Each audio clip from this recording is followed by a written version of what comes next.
പാർട്ടിയുടെ അംഗങ്ങൾക്ക് ഉണ്ടായിട്ടുണ്ട്. You have an old association with Sri Karunakaran ji as well. നിങ്ങൾക്ക് ശ്രീ കരുണാകരൻ ജിയുമായിട്ട് വളരെ പഴക്കമുള്ള ഒരു ബന്ധമുണ്ട്.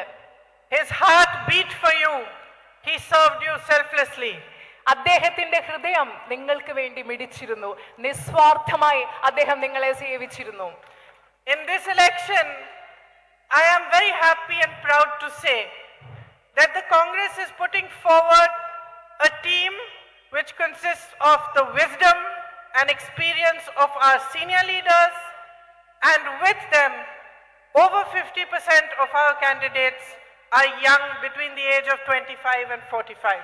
എനിക്ക് ഈ വരുന്ന തെരഞ്ഞെടുപ്പിൽ ഇപ്പോൾ നടക്കുന്ന തെരഞ്ഞെടുപ്പിൽ കോൺഗ്രസ് പാർട്ടി മുതിർന്ന നേതാക്കളുടെ അനുഭവ സമ്പത്തും പരിചയവും അതോടൊപ്പം തന്നെ ചെറുപ്പക്കാരുടെ ഊർജ്ജവുമുള്ള 50%-ലധികം സ്ഥാനാർത്ഥികൾ 25-നും 40-നും ഇടയിൽ പ്രായമുള്ള ചെറുപ്പക്കാരെയും കൂടി ചേർത്തിട്ടുള്ള ഒരു സ്ഥാനാർത്ഥി നിരയാണ് കോൺഗ്രസ് പാർട്ടിയും UDFും നിങ്ങൾക്ക് സമ്മാനിച്ചിട്ടുള്ളത്. അതിൽ എനിക്ക് വളരെയധികം സന്തോഷമുണ്ട്. I left home early morning yesterday and I was traveling through different constituencies till about 10:30 at night. ഇന്നലെ രാവിലെ വളരെയധികം നേരത്തെ വീട്ടിൽ നിന്ന് ഇറങ്ങിയ ഞാൻ ഇന്നലെ മുഴുവൻ രാത്രി 10:30 വരെ കേരളത്തിലെ വിവിധ നിയോജക മണ്ഡലങ്ങളിലൂടെ സഞ്ചരിക്കുകയായിരുന്നു. I campaigned for a young girl who comes from a very modest family, who has struggled, fought a panchayat election and is now proudly fighting the assembly election. ഇന്നലെ ഞാൻ പ്രചരണം നടത്തുമ്പോൾ വളരെ ചെറുപ്പക്കാരിയ ഒരു പെൺകുട്ടിക്ക് വേണ്ടി പ്രചരണം നടത്തുകയുണ്ടായി. വളരെ സാധാരണമായ ജീവിത ചുറ്റുപാടുകളിൽ നിന്ന് വന്ന് വളരെയധികം കഷ്ടപ്പെട്ട് പഞ്ചായത്ത് തെരഞ്ഞെടുപ്പിൽ മത്സരിച്ച് ഇന്ന് അഭിമാനത്തോടുകൂടി അസംബ്ലി ഇലക്ഷൻ വേണ്ടി പൊരുതുന്ന ഒരു ചെറുപ്പക്കാരിയായ പെൺകുട്ടിക്ക് വേണ്ടി ഞാൻ ഇന്നലെ പ്രചരണം നടത്തുകയുണ്ടായി. I campaigned for a poet. ഞാനൊരു കവിത എഴുതുന്ന സ്ഥാനാർത്ഥിക്ക് വേണ്ടി ഇന്നലെ പ്രചരണം നടത്തുകയുണ്ടായി. Who feels the pain of the people of Kerala so much that he is able to write poetry about it. കേരളത്തിലെ ജനങ്ങൾ കടന്നു പോകുന്ന വിഷമം വളരെയധികം മനസ്സിലാക്കാൻ, അത് അനുഭവിക്കാൻ കഴിയുന്ന ആളാണ് ആ സ്ഥാനാർത്ഥി. അദ്ദേഹത്തിന് അവരെ പറ്റി എഴുതാനും അവർക്ക് വേണ്ടി പ്രവർത്തിക്കാനും സാധിക്കും. He feels for you and feels for your future. നിങ്ങൾക്ക് വേണ്ടി, നിങ്ങളെക്കുറിച്ച്, നിങ്ങളുടെ ഭാവിയെക്കുറിച്ച് അദ്ദേഹം ചിന്തിക്കുന്നു. I campaigned for activists. സാമൂഹ്യ പ്രവർത്തകയായ ഒരാൾക്ക് വേണ്ടി ഞാൻ ഇന്നലെ പ്രചരണം നടത്തി. Who stood shoulder to shoulder with cashew farmers and who fought for the rights of the rubber plant farmers. കശുവണ്ടി തൊഴിലാളികളുടെയും അതുപോലെ റബ്ബർ മേഖലയിലും പണിയെടുക്കുന്ന കർഷകരോട് തോളോട് തോൾ ചേർന്ന് അവർക്ക് വേണ്ടി പ്രവർത്തിച്ച ഒരു സ്ഥാനാർത്ഥിക്ക് വേണ്ടിയും ഇന്നലെ ഞാൻ പ്രചരണം നടത്തുകയുണ്ടായി. And I also campaigned for ex-ministers, for people who had served in the government of Kerala before, who are experienced and wise and understand what the politics of Kerala requires. അനുഭവ സമ്പത്തുള്ള കേരളത്തിലെ മുൻ മന്ത്രിമാർക്ക് വേണ്ടി ഞാൻ ഇന്നലെ പ്രചരണം നടത്തുകയുണ്ടായി. കേരളത്തിലെ ജനങ്ങളുടെ പ്രശ്നം എന്താണെന്ന് അത് മനസ്സിലാക്കാനുള്ള വിവേകവും അനുഭവമുള്ള മുൻ മന്ത്രിമാർക്ക് വേണ്ടി ഞാൻ ഇന്നലെ പ്രചരണം നടത്തുകയുണ്ടായി. So what we are putting forward to you in this election is a solid team of experienced people, of young people, and most importantly, we are putting before you a vision document for the future of Kerala. അതായത് ഈ തെരഞ്ഞെടുപ്പിൽ ഞങ്ങൾ നിങ്ങൾക്ക് മുൻപിൽ അവതരിപ്പിക്കുന്നത് അനുഭവ സമ്പത്തും ജ്ഞാനവുമുള്ള, അതോടൊപ്പം തന്നെ യുവത്വത്തിന്റെ ഊർജ്ജമുള്ള ഒരു സ്ഥാനാർത്ഥി പട്ടികയാണ്. അതോടൊപ്പം തന്നെ കേരളത്തിന്റെ ഭാവി സ്പഷ്ടമാക്കുന്ന, വ്യക്തമാക്കുന്ന, ഭാവിയെക്കുറിച്ച് ഊന്നൽ നൽകുന്ന ഒരു കാഴ്ചപ്പാടുള്ള വിഷൻ ഡോക്യുമെന്റ്, ഒരു പ്രകടന പത്രികയും ഞങ്ങൾ നിങ്ങൾക്ക് മുൻപിൽ അവതരിപ്പിക്കുന്നു. Our leaders traveled across Kerala in the last few months. They spoke to all sections of society, to fishermen, to cashew farmers, to people in the rubber industry, in the coir industry, to my sisters, to everybody. And after these discussions, they developed this document which they felt reflected your voice and your wishes for the future.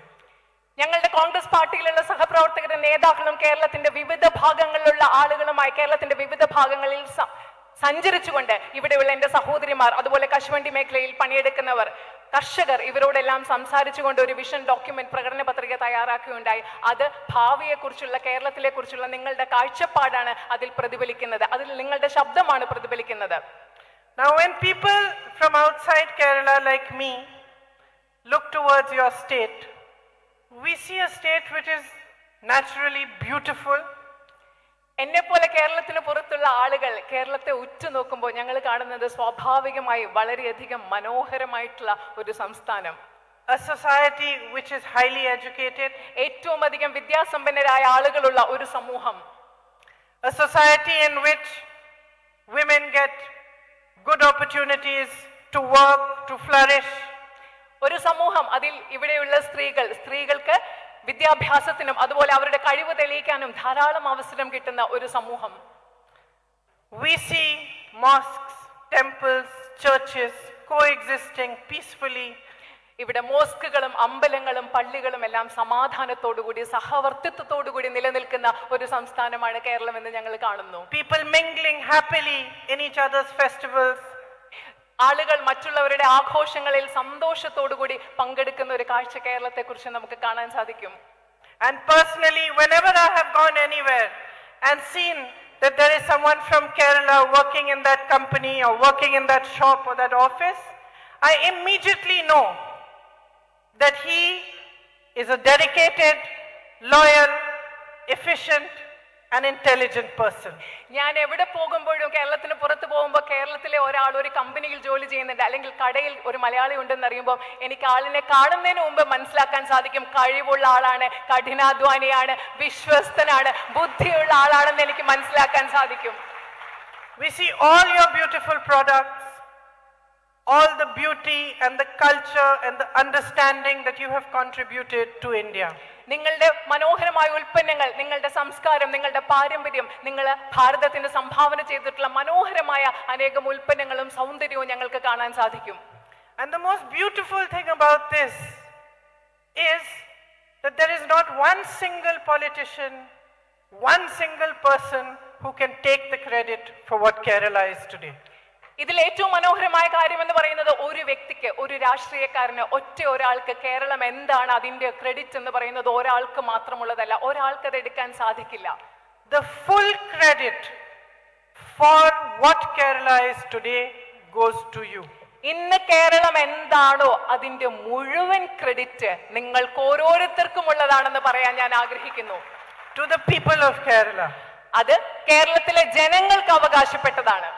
To my hard-working sisters and brothers and their forefathers who have built this land, this culture, your traditions with their sweat and blood.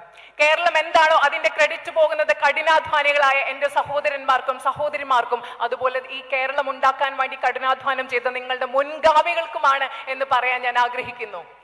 And it is for this reason that even somebody from outside Kerala like me feels angry when the people of Kerala are ignored. എനിക്ക് ഇതേ കാരണം കൊണ്ട് തന്നെയാണ് കേരളത്തിന് പുറത്തുള്ള ഒരാളാണെങ്കിലും എന്നെ പോലെയുള്ള ആളുകൾക്ക് കേരളത്തിലെ ജനങ്ങൾ അവഗണിക്കപ്പെടുമ്പോൾ ദേഷ്യമുണ്ടാകുന്നത് ഇതേ കാരണം കൊണ്ട് തന്നെയാണ്. It is for this reason that we in the Congress party believe that the politics of Kerala has to be driven by the people of Kerala. അതേ കാരണം കൊണ്ട് തന്നെയാണ് കോൺഗ്രസ് പാർട്ടിയിലും ഐക്യ ജനാധിപത്യ മുന്നണിയിലുമുള്ള ഞങ്ങൾ വിശ്വസിക്കുന്നത് കേരളത്തിന്റെ രാഷ്ട്രീയത്തെ മുന്നോട്ട് നയിക്കുന്നത് കേരളത്തിലെ ജനങ്ങളാകണം എന്ന് ഞങ്ങൾ വിശ്വസിക്കുന്നത് ഇതേ കാരണം കൊണ്ട് തന്നെയാണ്. It is you who must decide for your future. നിങ്ങളാണ് നിങ്ങളുടെ ഭാവി എന്താണെന്ന് തീരുമാനിക്കേണ്ടത്. It is you who have the power to make and change your future. നിങ്ങൾക്കാണ് നിങ്ങളുടെ ഭാവി നിർമ്മിക്കാനും ഭാവി മാറ്റാനുമുള്ള അധികാരവും ശക്തിയുമുള്ളത് നിങ്ങൾക്കാണ്. And it is especially to my young friends sitting in front here that I want to say that understand this power, own this power. ഇവിടെ ഇരിക്കുന്ന എന്റെ ചെറുപ്പക്കാരായ സുഹൃത്തുക്കളോട്, ഈ പെൺകുട്ടികളോട് പ്രത്യേകമായി ഞാൻ പറയാൻ ആഗ്രഹിക്കുന്നു, നിങ്ങൾ ഈ ശക്തി നിങ്ങൾ മനസ്സിലാക്കുക. Don't ever allow anyone to distract you from what are the real issues of your election. ഒരിക്കലും ഈ തെരഞ്ഞെടുപ്പിൽ നിങ്ങളുടെ പ്രധാന പ്രശ്നങ്ങൾ എന്താണ്, നിങ്ങളുടെ യഥാർത്ഥ പ്രശ്നങ്ങൾ എന്താണ്, അതിൽ നിന്ന് ശ്രദ്ധ തിരിച്ചുവിടാൻ ഒരിക്കലും നിങ്ങൾ ആരെയും അനുവദിക്കാതിരിക്കുക. Ask them, what is your plan? അവരോട് ചോദിക്കുക, നിങ്ങളുടെ പദ്ധതി എന്താണ്. If you are a woman, ask what are they doing for you. നിങ്ങൾ ഒരു സ്ത്രീ ആണെങ്കിൽ അവരോട് ചോദിക്കുക, ഞങ്ങൾക്ക് വേണ്ടി നിങ്ങൾ എന്താണ് ചെയ്യാൻ പോകുന്നത്. If you are a worker, ask what are they doing for you. നിങ്ങൾ ഒരു തൊഴിലാളി ആണെങ്കിൽ അവരോട് ചോദിക്കുക, ഞങ്ങൾക്ക് വേണ്ടി നിങ്ങൾ എന്താണ് ചെയ്യാൻ പോകുന്നത്. If you own a small business or a shop, ask What are you going to do to make me stronger? നിങ്ങൾക്കൊരു ചെറിയ വ്യവസായമുണ്ടെങ്കിൽ, ഒരു ചെറിയ കടയുണ്ടെങ്കിൽ നിങ്ങൾ അവരോട് ചോദിക്കുക, ഞങ്ങൾക്ക് വേണ്ടി നിങ്ങൾ എന്താണ് ചെയ്യാൻ പോകുന്നത്? If you are a farmer, ask, will you get the right price for your crop? Will they support you when there is trouble? നിങ്ങൾ ഒരു കർഷകനാണെങ്കിൽ അവരോട് ചോദിക്കുക, ഞങ്ങളുടെ വിളകൾക്ക് നിങ്ങൾ കൃത്യമായ വില തരുമോ? ഞങ്ങൾക്കൊരു പ്രശ്നമുണ്ടാകുമ്പോൾ നിങ്ങൾ ഞങ്ങളെ സംരക്ഷിക്കുമോ? ഞങ്ങൾക്കൊപ്പം നിൽക്കുമോ എന്ന് അവരോട് ചോദിക്കുക.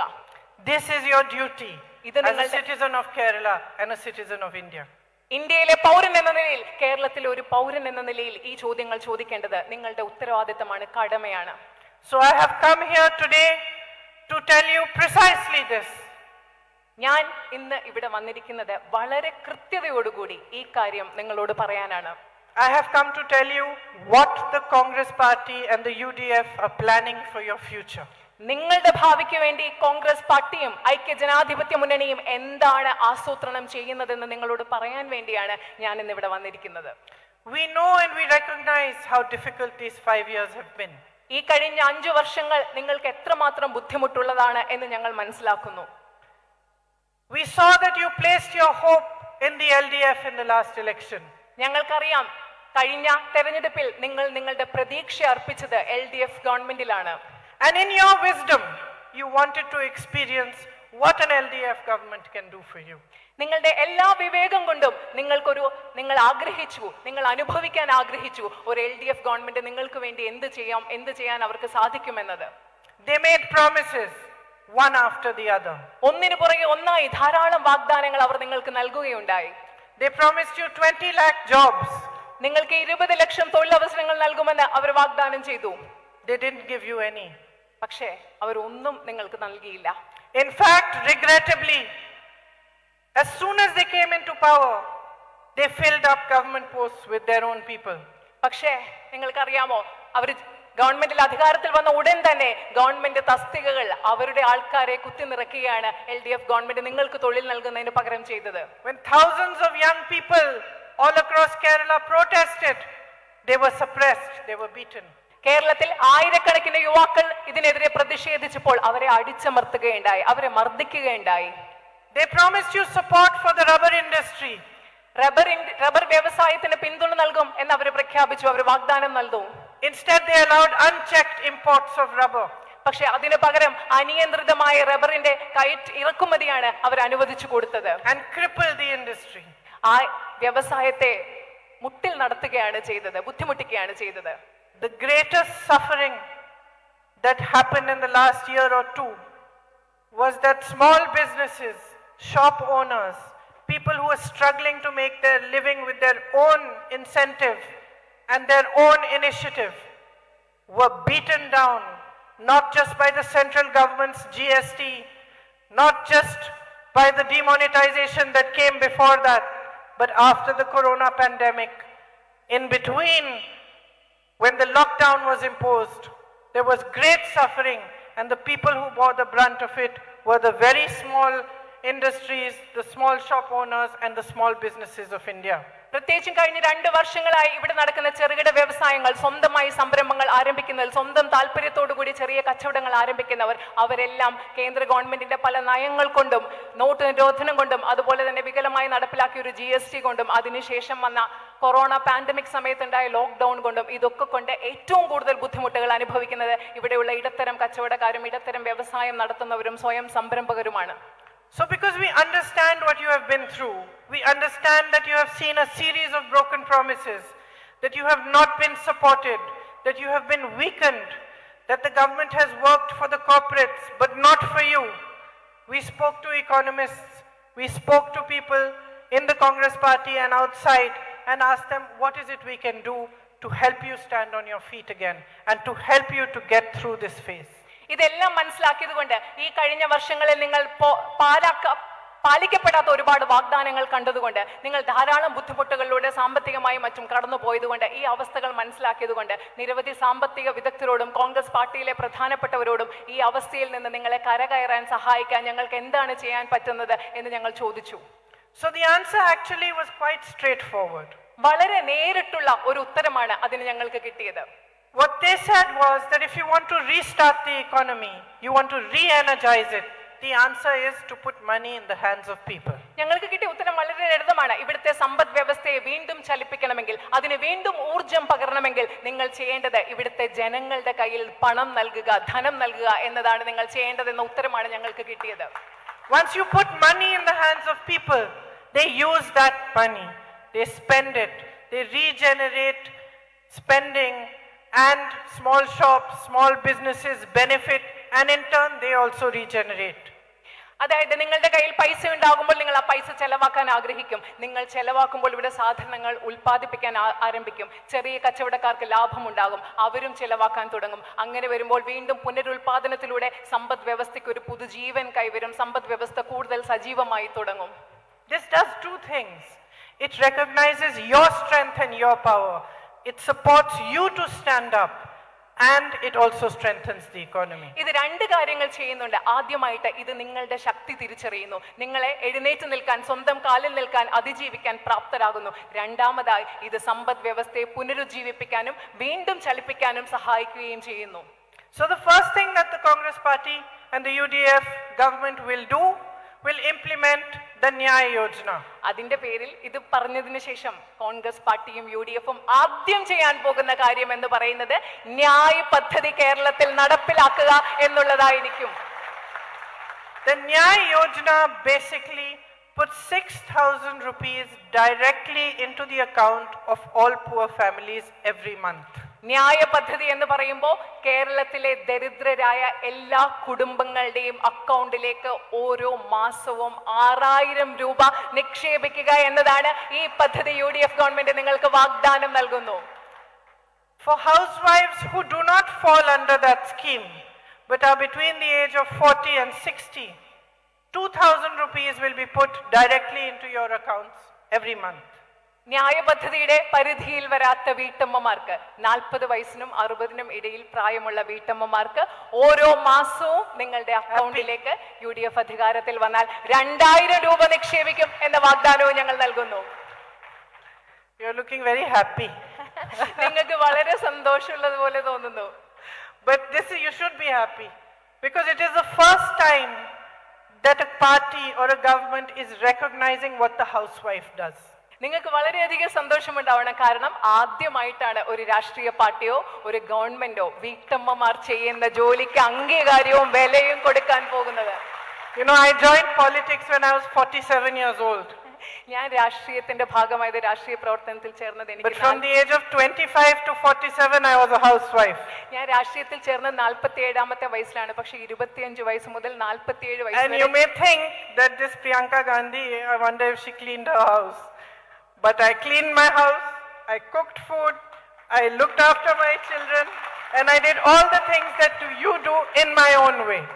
ഞാൻ 25 മുതൽ 47 വയസ്സ് വരെ വീട്ടമ്മയായിരുന്നു. നിങ്ങൾ വിചാരിക്കും ഈ പ്രിയങ്ക ഗാന്ധി ഇതൊക്കെ ചെയ്യുമോ? പക്ഷേ ഞാൻ വീട്ടിലിരുന്ന് പാചകം ചെയ്തിട്ടുണ്ട്, എൻ്റെ വീട് വൃത്തിയാക്കിയിട്ടുണ്ട്, എൻ്റെ കുട്ടികളെ നോക്കിയിട്ടുണ്ട്. നിങ്ങൾ ചെയ്യുന്ന എല്ലാ കാര്യങ്ങളും ഞാനും ചെയ്തിട്ടുണ്ട്. It made me happy to do it, and I learned one very big thing from it. I learned that nothing is more important than the work you do. That without you, the children don't prosper. Without you, the family is not happy. When you take care of them, that is when they can go out and they can earn. So, I learned to respect the work of the housewife. ഞാനത് സന്തോഷത്തോടു കൂടിയാണ് ചെയ്തത്. അത് മാത്രമല്ല, ഞാൻ ചെയ്യുന്ന ജോലിയുടെ മൂല്യം എനിക്ക് മനസ്സിലായി. നിങ്ങളില്ലാതെ കുട്ടികൾ വളരില്ല, കുടുംബം മുൻപോട്ട് പോകില്ല, കുടുംബത്തിൽ സമൃദ്ധി ഉണ്ടാവില്ല, നമ്മുടെ കുട്ടികൾക്ക് സ്വപ്നങ്ങൾ എത്തിപ്പിടിക്കാൻ സാധിക്കില്ല. അതുകൊണ്ട് അതിൻ്റെ മൂല്യം എനിക്കറിയാം. വീട്ടമ്മമാർ ചെയ്യുന്ന ജോലിയുടെ മൂല്യം എനിക്കറിയാം. And to be honest, every government and every political party needs to learn the same thing. സത്യസന്ധമായി പറഞ്ഞാൽ എല്ലാ ഗവൺമെന്റും എല്ലാ രാഷ്ട്രീയ പാർട്ടികളും ഇതേ കാര്യം ചെയ്യണം. വീട്ടമ്മമാർ ചെയ്യുന്ന ജോലിയുടെ മൂല്യം മനസ്സിലാക്കണം. So the 2,000 rupees a month is to help you to stand up for yourself in your own way. ഈ 2,000 രൂപ ഓരോ മാസം നിങ്ങൾക്ക് 2,000 രൂപ നൽകുന്നത് നിങ്ങളുടേതായ രീതിയിൽ നിങ്ങളുടെ സ്വന്തം കാലിൽ നിൽക്കാൻ നിങ്ങൾക്ക് വേണ്ടി നൽകുന്ന തുകയാണ് ആ 2,000 രൂപ. The UDF has committed to building 5 lakh homes for the homeless. അതുപോലെ തന്നെ നമ്മുടെ സംസ്ഥാനത്ത് വീടില്ലാത്തവർക്ക് 5 ലക്ഷം വീടുകൾ നിർമ്മിച്ചു നൽകാനും ഞങ്ങൾ പ്ലാൻ ചെയ്യുന്നു, ഉറപ്പ് നൽകുന്നു. It has committed to giving you the minimum support price for rubber, coconut and paddy which the LDF government has not given you. അതുപോലെ തന്നെ റബ്ബറിനും നാളികേരത്തിനും നെല്ലിലും വേണ്ട അടിസ്ഥാന താങ്ങുവില LDF ഗവൺമെന്റ് നിങ്ങൾക്ക് നൽകിയിട്ടില്ലാത്ത താങ്ങുവില നൽകുമെന്നും UDF നിങ്ങൾക്ക് ഉറപ്പ് നൽകുന്നു. In its vision document, it has also committed to increase the welfare pension to 3,000 rupees. ഈ പ്രകടന പത്രികയിൽ അതുപോലെ തന്നെ ഇവിടുത്തെ ക്ഷേമ പെൻഷൻ 3000 രൂപയായി ഉയർത്തും എന്ന വാഗ്ദാനവും ഞങ്ങൾ നൽകുകയാണ്. For all of those who hold white ration cards, you will get 5 kilos of rice free. അതുപോലെ തന്നെ വെള്ള റേഷൻ കാർഡ് ഉള്ളവർക്ക് 5 കിലോ സൗജന്യ അരി നൽകുമെന്ന വാഗ്ദാനവും ഞങ്ങൾ നൽകുന്നു. There will be a fuel subsidy for auto drivers, taxi drivers, fishermen and women. Auto taxi ഡ്രൈവർമാർക്കും മത്സ്യത്തൊഴിലാളികൾക്കും അതുപോലെ സ്ത്രീകൾക്കും ഇന്ധന സബ്സിഡിയും ഞങ്ങൾ ഉറപ്പ് നൽകുന്നു. There will be hostels and short stay homes for women in small towns. ചെറിയ നഗരങ്ങളിൽ പെൺകുട്ടികൾക്കും സ്ത്രീകൾക്കും താമസിക്കുന്നതിന് വേണ്ടി ഹോസ്റ്റലുകളും ഹ്രസ്വകാലത്തേക്ക് താമസിക്കുന്നതിന് വേണ്ടിയുള്ള സംവിധാനങ്ങളും ഞങ്ങൾ ഉണ്ടാക്കും. Special scholarship for children of single mothers. അമ്മമാർ ഒറ്റയ്ക്ക് വളർത്തുന്ന കുട്ടികൾക്ക് വേണ്ടി പ്രത്യേക സ്കോളർഷിപ്പുകൾ ഉണ്ടാവും. A two-wheeler incentive for women who are working in the unorganized sector. അസംഘടിത മേഖലയിൽ ജോലി ചെയ്യുന്ന സ്ത്രീകൾക്ക് വേണ്ടി 2-വീലർ വാങ്ങാൻ വേണ്ടിയിട്ടുള്ള ഒരു ഇൻസെന്റീവ് പ്രത്യേകമായി ഉണ്ടാകും. Yesterday when I announced this in a meeting, the biggest cheer came from a man. ഇന്നലെ ഇതേ കാര്യം I told him it's not for you. ഞാനൊരു മീറ്റിംഗ് പറഞ്ഞപ്പോൾ ഏറ്റവും വലിയ കയ്യടി വന്നത് ആ സൈഡിലുള്ള ഒരു പുരുഷന്റെ അടുത്ത് നിന്നാണ്. അപ്പൊ ഞാൻ അദ്ദേഹത്തോട് പറഞ്ഞു, ഇത് താങ്കൾക്ക് വേണ്ടിയുള്ളതല്ല, സ്ത്രീകൾക്ക് വേണ്ടിയുള്ളതാണെന്ന്. അപ്പൊ ഞാൻ അദ്ദേഹത്തോട് പറയുകയുണ്ടായി. There has been a lot of caste discrimination and partiality in schools, colleges and universities in Kerala. കേരളത്തിലുള്ള പല സ്കൂളുകളിലും കോളേജുകളിലും സർവകലാശാലകളിലും ജാതീയമായ വിവേചനങ്ങളും പക്ഷപാതങ്ങളും നടക്കുന്നുണ്ട്. We propose a new law to end this discrimination. ഈ വിവേചനം അവസാനിപ്പിക്കുന്നതിന് വേണ്ടി ഞങ്ങൾ ഒരു പുതിയ നിയമം നടപ്പിൽ വരുത്താൻ ഉദ്ദേശിക്കുന്നു. We have named it the Rohit Vemula Act. ആ നിയമത്തെ ഞങ്ങൾ വിളിക്കാൻ ഉദ്ദേശിക്കുന്നത് രോഹിത് വെമുല നിയമം എന്നാണ്. After the young man who died fighting this kind of discrimination. ഇങ്ങനെയുള്ള വിവേചനത്തിന്റെ പേരിൽ സ്വന്തം ജീവൻ കൊടുക്കേണ്ടി വന്ന ഒരു ചെറുപ്പക്കാരൻ മരിച്ചു, രോഹിത് വെമുല. ആ പേരിലാണ് ഞങ്ങൾ ഈ നിയമം കൊണ്ടുവരുന്നത്. Because politics in Kerala has become in many ways violent and driven by tension due to the policies of the LDF, we also propose to set up a peace and harmony department to ensure that this kind of tension, political murders in the state and do not continue to happen, and the politics of anger and hate is challenged. ഇപ്പോൾ ഇന്ന് കേരളത്തിലെ രാഷ്ട്രീയം പലപ്പോഴും അക്രമത്തിന്റെയും സംഘർഷങ്ങളുടെയും പാതയിൽ മുൻപോട്ട് പോകുന്നതുകൊണ്ട് അത്തരം ഒരു രാഷ്ട്രീയം ഇവിടെ നടക്കില്ല. അതിന് തടയിടുന്നതിന് വേണ്ടി പീസ് ആൻഡ് ഹാർമണി ഡിപ്പാർട്ട്മെന്റ്, സമാധാനത്തിന്റെയും ഒത്തൊരുമയുടെയും അതിനുവേണ്ടി ഒരു പ്രത്യേക വകുപ്പ് തന്നെ ഞങ്ങൾ സ്ഥാപിക്കും എന്ന് നിങ്ങൾക്ക് ഉറപ്പ് നൽകുന്നു. This is the beautiful land of Sri Narayan Guru. ഇത് ശ്രീനാരായണ ഗുരുവിനെ പോലെയുള്ള മഹാന്മാരുടെ മനോഹരമായ ഭൂമിയാണ്. Centuries ago, he preached what we all talk about today. ഇന്ന് നമ്മൾ എന്തിനെ പറ്റിയാണോ സംസാരിക്കുന്നത് അതിനെപ്പറ്റി നൂറ്റാണ്ടുകൾക്ക് മുമ്പ് അദ്ദേഹം സംസാരിച്ചു. He talked about equality. അദ്ദേഹം സമത്വത്തെക്കുറിച്ച് സംസാരിച്ചു. About brotherhood. സാഹോദര്യത്തെക്കുറിച്ച് സംസാരിച്ചു. About peace and harmony. സമാധാനത്തെക്കുറിച്ചും ഒത്തൊരുമയെക്കുറിച്ചും ഐക്യത്തെക്കുറിച്ചും സംസാരിച്ചു. All those things that make a society strong. ഈ കാര്യങ്ങളെല്ലാമാണ് ഒരു സമൂഹത്തെ ശക്തമാക്കുന്നത്. അതിനെക്കുറിച്ചെല്ലാം അദ്ദേഹം സംസാരിച്ചു. Those things that make states and countries able to prosper. ഈ കാര്യങ്ങളാണ് സംസ്ഥാനങ്ങളെയും രാജ്യങ്ങളെയും സമൃദ്ധിയിലേക്ക് മുൻപോട്ട് പോകാൻ, സമൃദ്ധമാക്കാൻ സഹായിക്കുന്നതും കഴിവുള്ളതാക്കുന്നതും. So I stand before you today to ask you only one thing. അതുകൊണ്ട് ഞാൻ ഇന്ന് നിങ്ങളുടെ മുൻപിൽ നിൽക്കുന്നത് നിങ്ങളോട് ഒരേ ഒരു കാര്യം ചോദിക്കാനാണ്. To use the weapon that democracy has given you with wisdom. നിങ്ങൾക്ക് ജനാധിപത്യം നൽകിയിട്ടുള്ള ആയുധത്തെ വിവേകത്തോടുകൂടി ഉപയോഗിക്കുക എന്ന ഒറ്റ കാര്യം ചോദിക്കാനാണ് ഞാൻ നിങ്ങളുടെ മുൻപിൽ നിൽക്കുന്നത്. You have seen many of us come on stage before you and make big speeches and make promises. ഞങ്ങളെ പോലെയുള്ള ധാരാളം ആളുകളെ ഇങ്ങനെ സ്റ്റേജിൽ വന്നു നിന്ന് വലിയ വലിയ പ്രസംഗങ്ങളും വലിയ വാഗ്ദാനങ്ങളും ഒക്കെ നടത്തുന്നത് നിങ്ങൾ കണ്ടിട്ടുണ്ട്. I am sure you recognize the ones who are telling the truth, who really care about you and the ones who don't. എനിക്ക് ഉറപ്പുണ്ട് നിങ്ങളോട് സത്യം പറയുന്നത് ആരാണെന്നും നിങ്ങളോട് കരുതലുള്ളത് ആരാണെന്നും നിങ്ങൾക്ക് മനസ്സിലാക്കാൻ സാധിക്കും, തിരിച്ചറിയാൻ സാധിക്കുമെന്ന് എനിക്ക് ഉറപ്പുണ്ട്. The biggest and easiest difference to make between them is who is talking about your issues. ഏറ്റവും പ്രധാനപ്പെട്ട കാര്യം എന്ന് പറയുന്നത് ആരാണ് നിങ്ങളുടെ പ്രശ്നങ്ങളെ പറ്റി സംസാരിക്കുന്നുണ്ട് എന്നുള്ളതാണ്. Who is talking about your development? നിങ്ങളുടെ വികസനത്തെ പറ്റി ആരാണ് സംസാരിക്കുന്നത് എന്നുള്ളതാണ്. Who is talking about what takes your state forward? നിങ്ങളുടെ സംസ്ഥാനത്തെ മുൻപോട്ട് കൊണ്ടുപോകുന്നതിനെ പറ്റി ആരാണ് സംസാരിക്കുന്നു എന്നുള്ളതാണ്. And who is trying to distract you by talking about things that divide you? നിങ്ങളെ വിഭജിക്കുന്ന കാര്യങ്ങളെ പറ്റി സംസാരിച്ച് ഈ യഥാർത്ഥ പ്രശ്നങ്ങളിൽ നിന്ന് നിങ്ങളുടെ ശ്രദ്ധ തിരിച്ചുവിടുന്നത് ആരാണ് എന്ന് മനസ്സിലാക്കേണ്ടതും പ്രധാനമാണ്. By making you angry with one another. നിങ്ങൾ പരസ്പരം ദേഷ്യമുള്ളവരാക്കി തീർക്കുന്നതിലൂടെ. By creating divisions on the lines of caste, religion.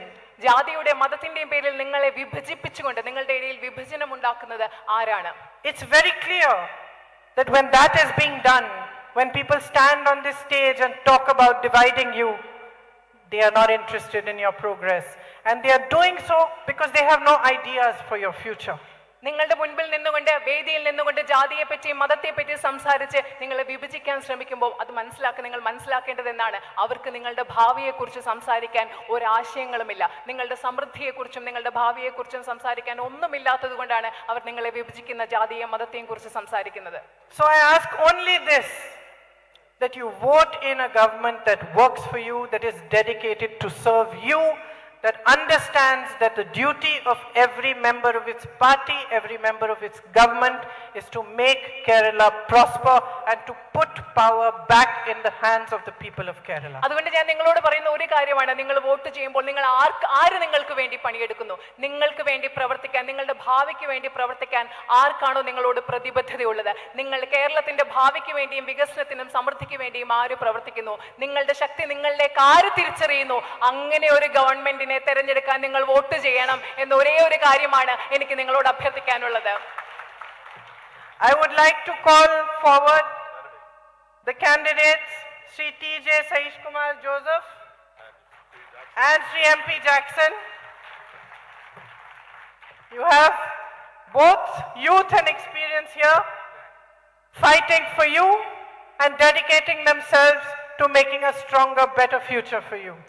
So I hope that you will vote for them, you will bring the UDF into power, so that all these things that we have spoken about today can be done and the promises can be fulfilled and you can have a brighter future. Thank you very much for listening so patiently. Jai Hind!